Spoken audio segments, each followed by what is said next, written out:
여러분, 솔직하게 질문 하나 드리겠습니다. 내일 아침 은행에서 갑자기 당신의 통장을 동결한다면 어떻게 될까요? 냉정하게 말씀드리겠습니다. 2026년 3월, 그 악몽이 현실화될 가능성이 점점 커지고 있습니다. 단순한 공포조성이라고 생각하시면 착각입니다. 미국 연준의 유동성 고갈, 은행 지급준비금의 급속한 감소, 상업용 부동산의 만기 폭탄 등 객관적 데이터와 통계가 가리키는 필연적인 결론입니다. 1997년 IMF 위기 직전의 평온함, 2008년 금융위기 전야의 거짓된 안정감, 그리고 2023년 실리콘밸리 은행 붕괴 이전의 착각. 역사는 반복됩니다. 그리고 이번에는 한국도 예외가 아닙니다. 지금부터 들려드릴 이야기는 여러분의 금융 자유를 완전히 바꿀 수 있습니다. 당신의 돈을 지킬 수 있는 방법이 존재합니다. 하지만 조용히 앉아만 있다면 절대 도움이 되지 않습니다. 많은 분들이 경제 위기는 어렵다고 말합니다. 냉정하게 말씀드리겠습니다. 그것이 문제입니다. 이해하려는 노력 자체를 포기해버린 당신이 바로 위기의 1순위 피해자가 되는 이유입니다. 생각해 보십시오. 여러분의 옆 사람은 지금 이 순간에도 인플레이션을 염려하고 환율 변동을 체크하며 자산을 분산시키는 준비를 하고 있습니다. 반면 당신은 월급이 입금될 때까지만 기다리고 있지 않습니까? 현실을 직시합시다. 미국의 정책 금리는 2025년 말 기준 4.25%에서 4.5% 사이에서 맴돌고 있습니다. 미국 연준의 역 레포 잔고는 한때 2.5조 달러였던 것이 2025년 12월 말 기준 단 105억 달러까지 급감했습니다. 그 수치가 의미하는 바를 아십니까? 금융 시스템의 1차 완충 장치가 완전히 고갈된 상태라는 뜻입니다. 은행 지급준비금은 2.8조 달러 수준까지 떨어졌습니다. 시스템 붕괴의 임계점으로 여겨지는 최소 편한 수준이 0.9조에서 3.8조 달러라는 점을 감안하면 얼마나 위험한 상황인지 실감이 납니다. 왜 그럴까요? 미국 재무부가 공격적으로 단기 국채를 발행하면서 머니마켓 펀드가 대거 이동했기 때문입니다. 연준의 역 레포 금리는 약 4%인데 국채 금리는 5.3%를 넘습니다. 수익성이 훨씬 더 좋은 곳으로 자금이 몰리는 것은 당연한 결과입니다. 장담컨대 이것이 2026년 3월 위기의 첫 번째 신호탄이 될 것입니다. 한국은 어떻습니까? 지난 2년간 한국의 가계부채는 1,900조 원을 넘어섰습니다. 국내 은행들의 부동산 관련 대출 비율은 35%에 육박합니다. 환율은 1,400원을 돌파한 지 오래고 1,500원 시대를 눈앞에 두고 있습니다. 한국의 주요 금융기관들이 미국의 금리 정책에 얼마나 의존하고 있는지 생각해 보십시오. 미국에서 뱅크런이 시작되면 한국은 며칠 뒤 우르르 쓰러질 준비가 되어 있습니다. 착각하지 마십시오. 예금보호제도는 당신이 생각하는 것보다 훨씬 약합니다. 2023년 3월 미국의 실리콘밸리 은행이 붕괴했을 때 무슨 일이 벌어졌습니까? 3월 9일 하루에만 무려 420억 달러가 인출 요청으로 몰렸습니다. 미국 역사상 최대 규모의 뱅크런입니다. 이것은 벤처 캐피탈과 기술 스타트업의 핵심 자금줄이 끊겼다는 뜻입니다. 아르헨티나는 2018년 경제 위기 당시 시민들의 은행 계좌를 1년간 동결했습니다. 월 인출액을 1,000페소로 제한했고 달러 예금은 페소로 강제 전환했습니다. 이것이 먼 나라의 이야기입니까? 정말 그럴까요? 한국금융위원회는 이미 위기 상황 시 예금 인출 제한 조치의 법적 근거를 검토하고 있습니다. 신문에 난 기사 아닙니까?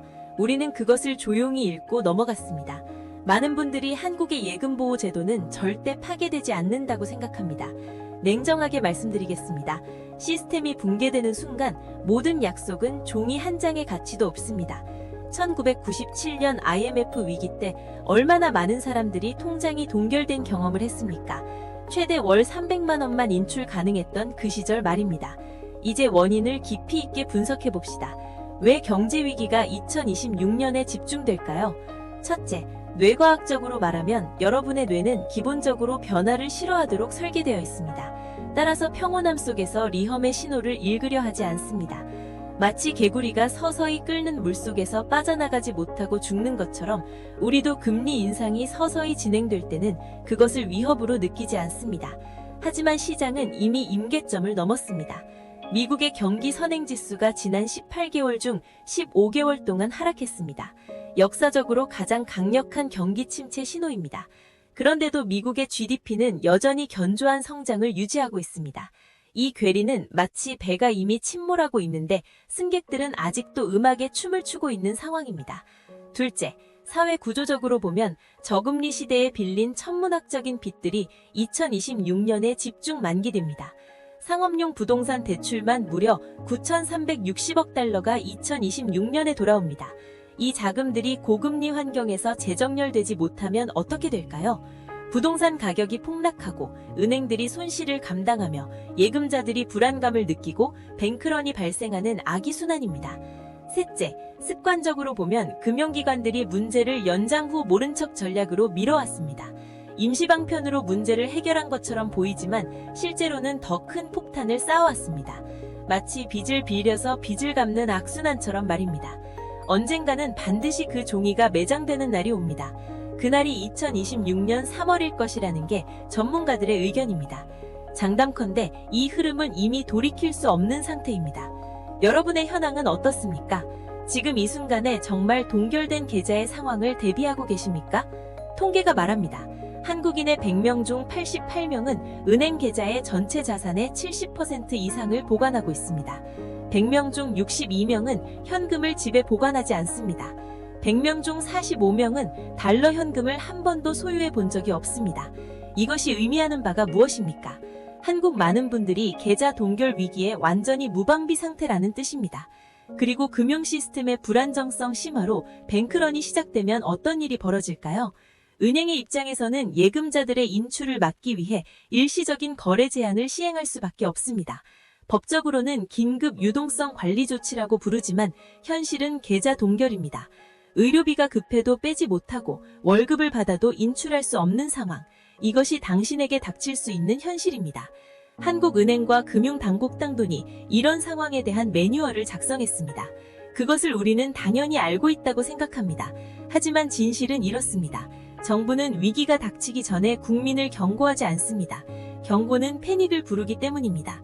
따라서 준비하지 않은 자만 피해를 입습니다. 현실의 심각성을 더욱 명확하게 합시다.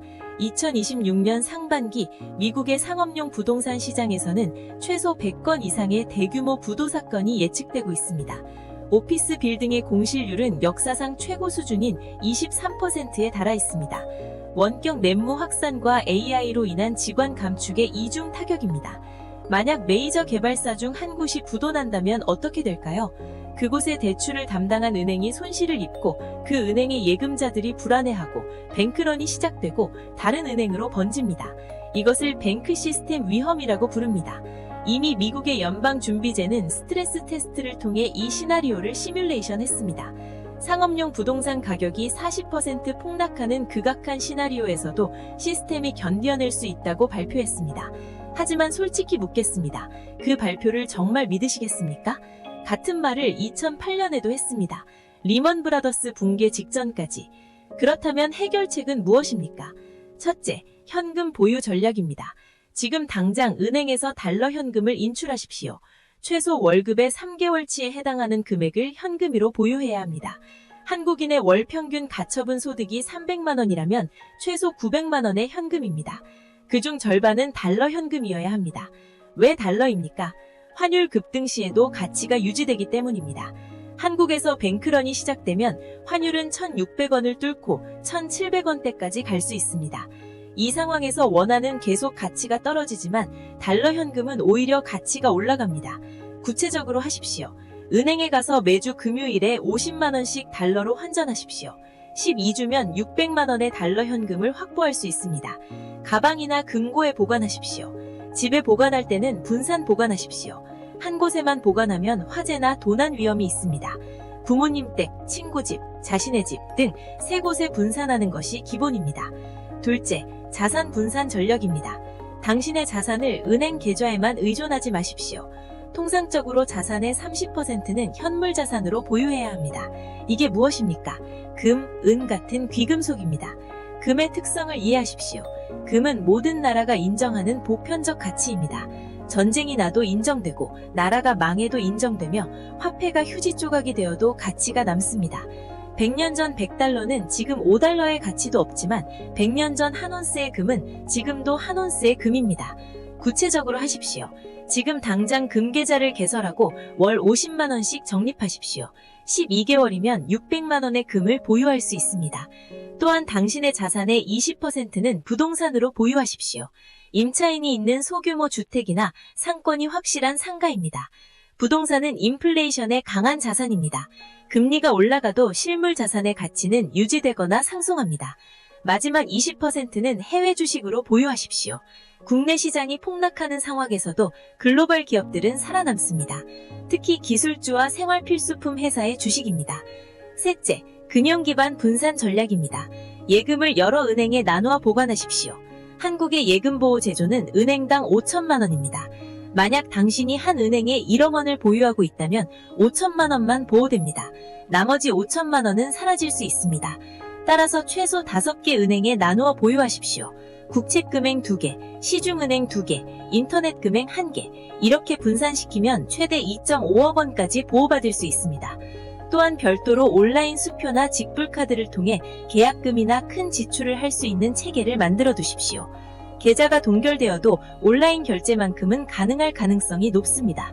더하여 가족 공동 계좌를 개설하십시오. 비상금은 배우자나 부모 명의 계좌에 별도로 보관하십시오. 한 개인의 계좌가 동결되어도 가족 계좌는 유지될 가능성이 있습니다. 이것은 법적으로도 타당한 전략입니다. 자, 이제 선택은 여러분의 몫입니다. 2가지 길이 있습니다. 첫 번째 길은 편합니다. 지금처럼 계속 은행 계좌에 돈을 보관하고 통장을 들고 다니며 월급 입금을 기다리는 방식입니다.